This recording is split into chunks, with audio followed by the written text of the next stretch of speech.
President Trump goes on a Twitter tirade about DACA and the Dreamers. It all happened right after a Fox and Friends segment on the very topic. Coincidence?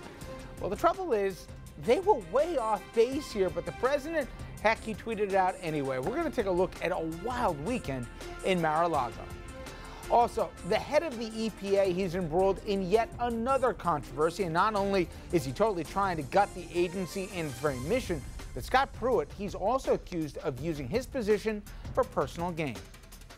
Then, as the White House turns, it is turning even more chaotic, more turnover, more confusion, and now the president doesn't even know what even to call the building that he goes to work in every day, or most days. Good evening, everybody, and welcome to RFL. I'm Richard French. Now, I hope you had a good weekend, and it seems certainly at least the president did, because he was at Mar-a-Lago with his friends, a little golf, a little socializing, and also watching his favorite TV show. That would not be RFL, no, that would be Fox and Friends. Jeannine Pirro, Hannity from Fox were there, former Fox News executive Bill Shine, who was shown the door. He was at least allowed into this meeting, so was senior advisor Stephen Miller. And for reasons that cannot be explained, Don King was there. And don't forget, the guy with the mattress with the special pillow. You know, the guy in the blue shirt with the giant Christmas, My Pillow? He also was in attendance. You can't make this up. Here is part of what the president clearly must have been thinking about and seeing on Sunday morning.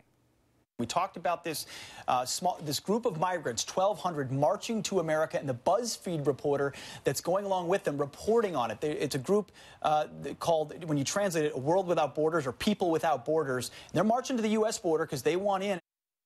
An army, a caravan of migrants from Central America trying to get into the U.S. going through Mexico. To the president, that is like the invasion of the homeland. Minutes later, he went on a Twitter tantrum. Now, he spoke about the caravan. He blasted Mexico for not stopping the immigrants. He said they wanted to come here to take advantage of DACA.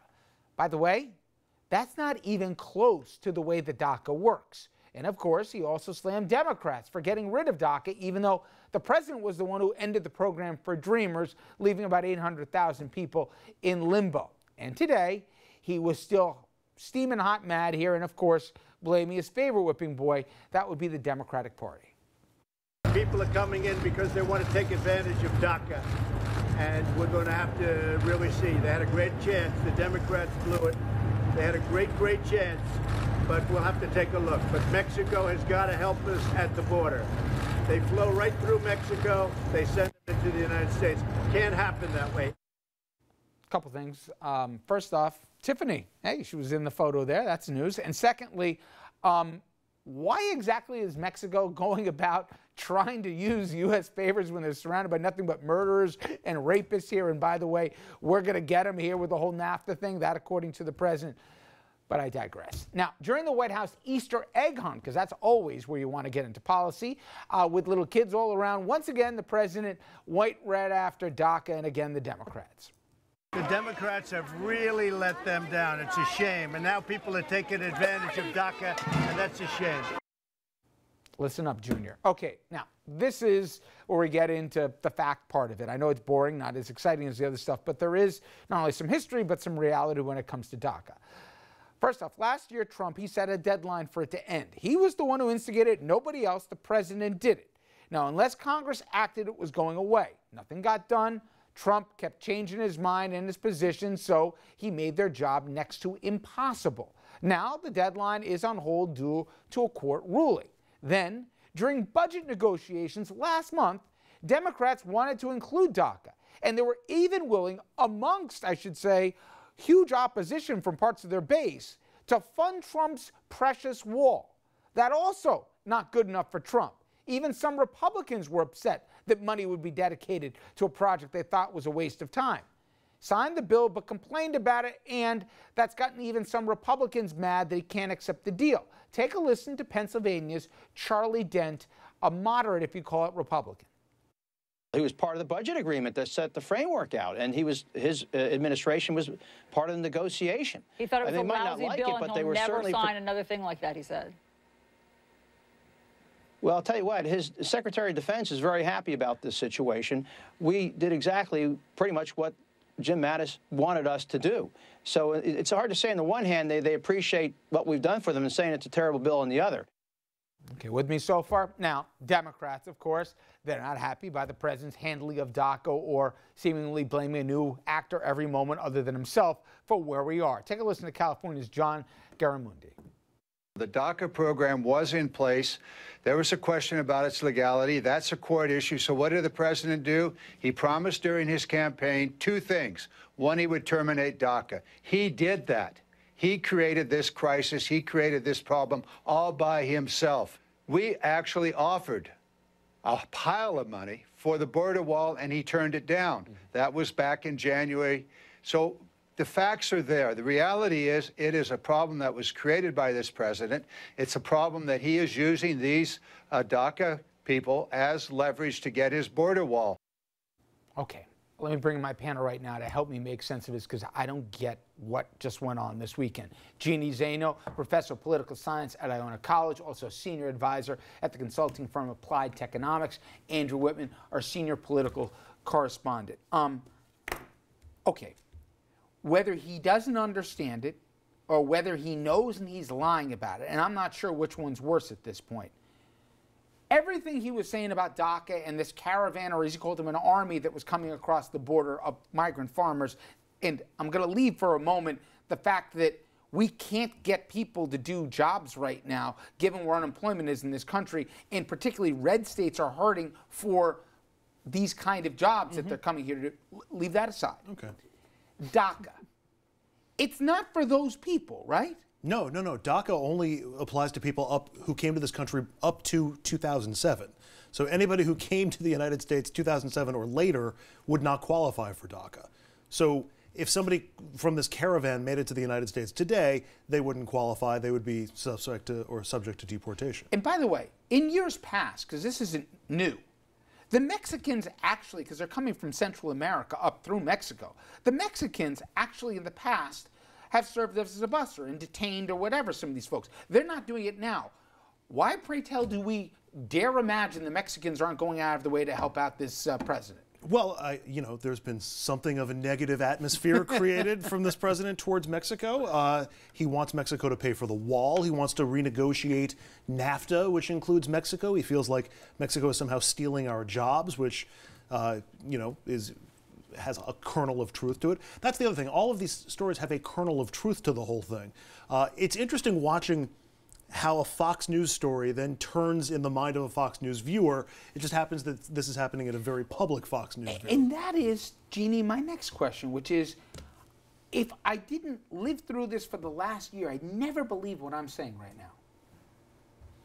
But our policy and where this president could take us, whether it's a trade war, which we'll talk about later, whether it's possibly agitating an adversary with what could turn into a real war, or making stuff up completely, it's who's saying what on Fox News. And I was joking around.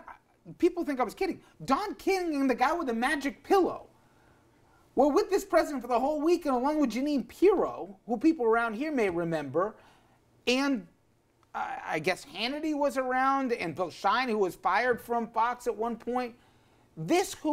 And Stephen Miller, who is just a bad guy. Anyway, they're the ones in the ear of the president for the whole weekend. And that's where this comes from? Because Mattis didn't travel down there to make sure certain people got access, and General Kelly wasn't there, I should say, as well.